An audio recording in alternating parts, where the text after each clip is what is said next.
Thank you, Steve. It is really our pleasure to support and sponsor this award again for the 6th consecutive year. I got a question for you, Steve. Can you imagine being named Entrepreneur of the Year in this community full of amazing leaders? Well, I guess you can, Steve, because you won this award several years ago. Let's give Steve a round of applause. Thank you. You know, to be recognized as the Entrepreneur of the Year in a franchise community that is literally bursting with bigger-than-life entrepreneurs is a remarkable accomplishment indeed. You know, I don't envy the task faced each year by the awards committee as they grapple with what must be an overwhelming decision. You know, to select from a distinguished list of strong and viable candidates and ultimately select just one. But each year they seem to make just the right choice. And over the years, some pretty remarkable franchise luminaries have accepted this award, including David McKinnon, Dick Rennick, Sid Feltenstein, my friend Mary Ellen Sheets, John Hewitt, Paul Hogan, and last year, Brian Scudamore. You know, you're right, Brian. One of the proudest moments in my professional career was when I accepted this award in 2002. The Entrepreneur of the Year award is conferred upon an individual who is currently building a successful business venture. The recipient must exemplify the entrepreneurial spirit that franchising represents. He or she must demonstrate innovative management skills and be a risk taker in a franchise that's been in operation for at least 3 years, while remaining active in his or her community. The Entrepreneur of the Year Award is designed to provide recognition to those individuals who have a unique vision to see what might be seen, are willing and eager to take the risks that traditionally accompany new endeavors, and possesses the management skills to create a successful business enterprise through franchising. You know, this year's winner has just a terrific story. Emigrating from Pakistan in 1981, this year's recipient had that entrepreneurial spirit at 17 when he used a $5,000 cash advance from his parents to purchase a local flower shop in East Haven, Connecticut. Within 2 years, he was operating 4 successful stores built on experience from working at a McDonald's restaurant where he learned the power of business systemization.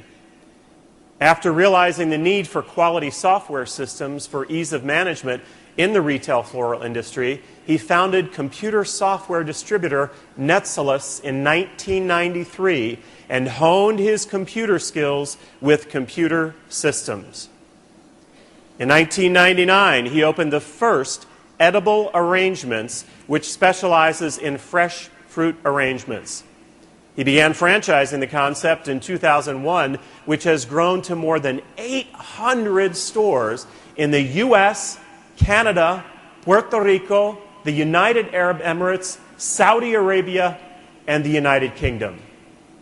In 2006, he also launched Fruitation by Edible Arrangements out of his desire to provide consumers an on-the-go option.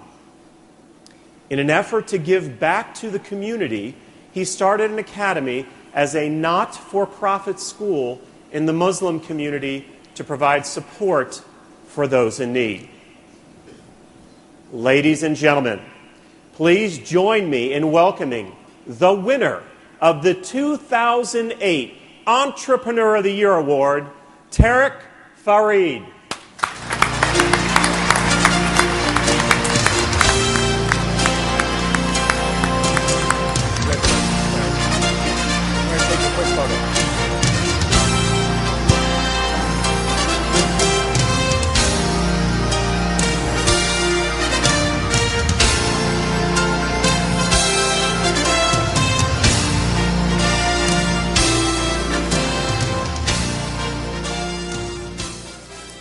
Wow. Jim said he was nervous yesterday. Imagine what I'm going through. So if you hear a thump noise, that means my talk's over.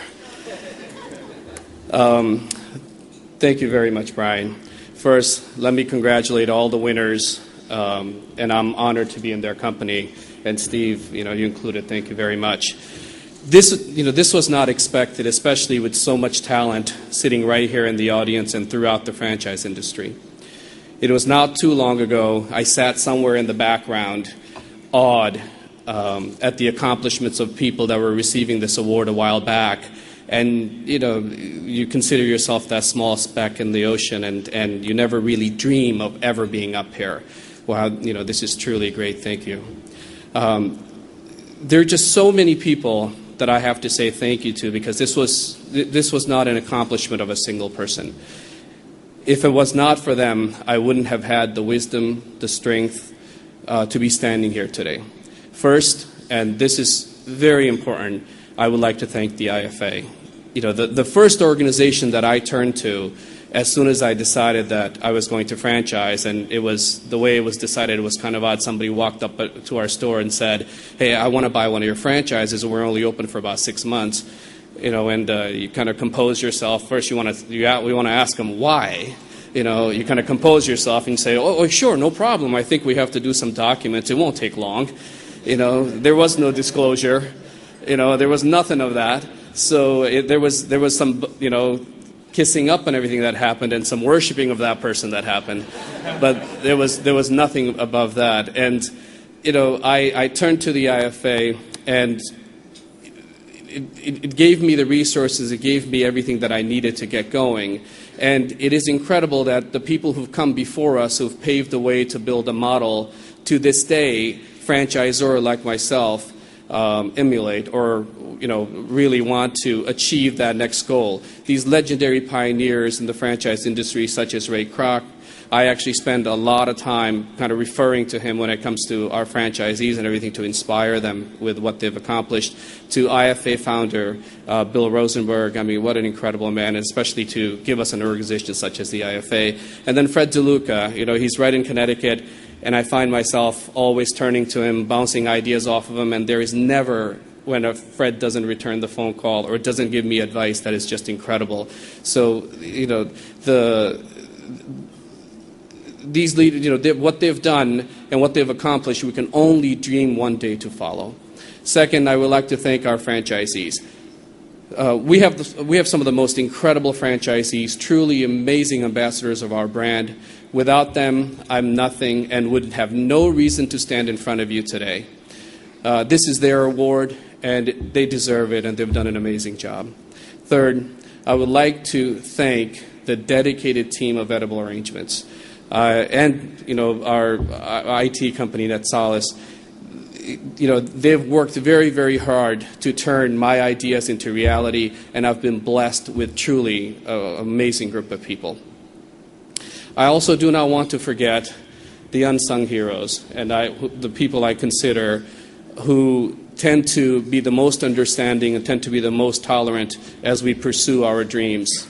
And this is our families. My wife is here, and my 3 daughters could not attend, but Somia, Maria, Fatima, they're just an amazing job. There are many times they will put everything aside as we run after, and we're trying to build stores, we're trying to support our franchisees, we're trying to do a lot of things that we need to do to grow our system, to follow our dreams. They're the most understanding, and I owe it to them. They deserve a major portion of the credit of me accomplishing this. And thank you. And you've made it possible, and the IFA and everyone's made it possible for me to have a great story to tell my son. He's 3 months old, so by the time he gets around to, And my grandfather used to tell us very, very inspiring stories, and it'd be wonderful for me to be able to share this with my grandchildren, with my daughters, and to inspire my daughters and to give them some directions of what they can achieve and what they can do, for what I've been able to do. And, I cannot forget my younger brother. He's here, Cameron. He's the CEO of the company. He's always been there. I used to use him for child labor when he was really young because he was free. And, you abuse him, you just have to feed him. And it was wonderful. And he didn't know any better. He tells me now that if I had to count back all the days I worked for you, you owe me a lot of money. as a, so Stuart's sitting next to him, so Stuart can maybe talk about this, what they can do about this. But, the one person, my parents arrived in the U.S. When I was 12 in 1981, and my mother, she completed 5 grades and was just the most inspiring businesswoman. I've never really met anyone who would push so hard and who would be so amazing. For someone who may not have completed school, but who wanted you to accomplish the best things in life and wanted you to go and work hard and would instill the values of waking up early, go out there, you can do it.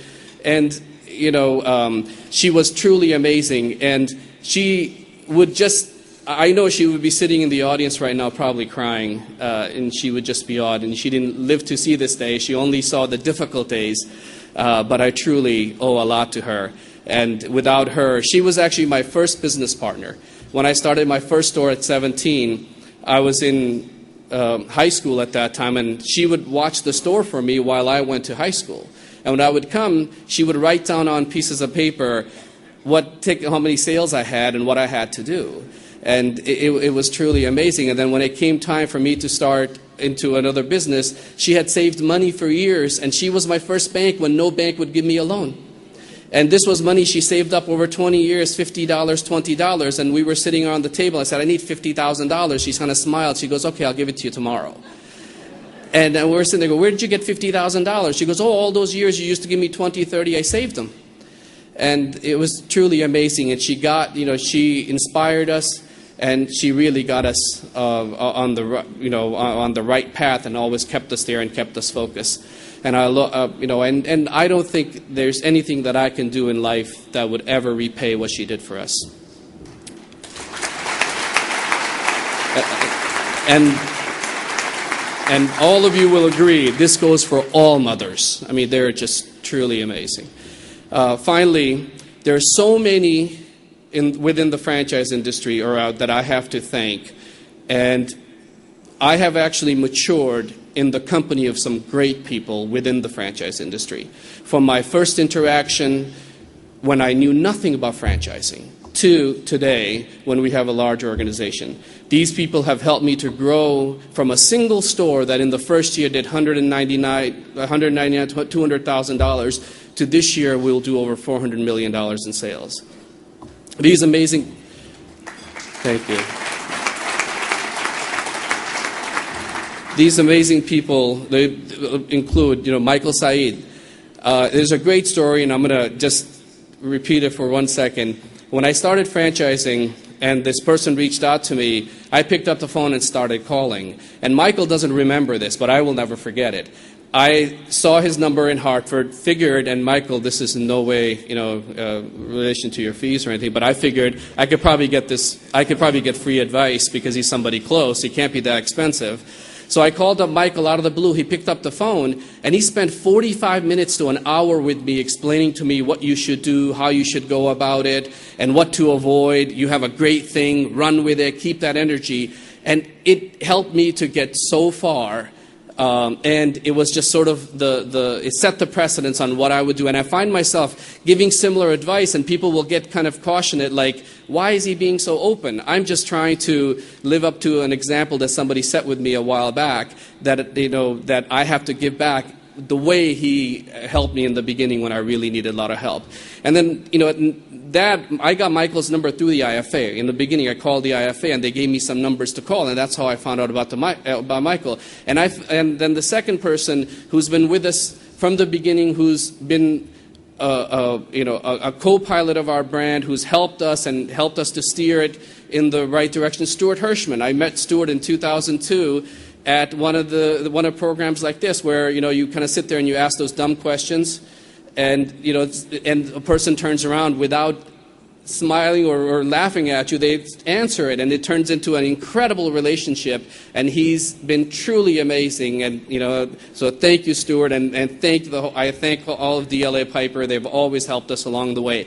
And let me not forget Jen and Dawn from Hot Dish. I met them first through Stuart. In 2003, and they've made us look delicious since 2003, every single day. So I thank all of you. This has been great. I look forward to the next milestone together with all these and many other partners that we've established within the franchise industry. In closing, President Clinton said a great thing yesterday, and he said that in these economic times, we really have to focus on the how. And I don't think anyone defines how better than the franchisors or the franchise industry. Because we spend most of our time on how to grow our brands, how to reinvent ourselves, and we spend, we not only find ways to make a better mousetrap, but we'll figure out how to sell it better, how to market it better, and then with you will not only get the support and all the other things that come with with this mousetrap that all of us are sitting out there inventing and supporting our franchisees with, but we do embody the how, and we work very, very hard to grow it. So it was well put, it was the right timing, and then what Jim said, I can never repeat the wisdom that comes from Jim, and he truly deserves that Hall of Fame award. As you listen to him, I was truly inspired. I will cherish this award and look forward to seeing many of you up here in the years to come. Thank you very, very much. Godspeed.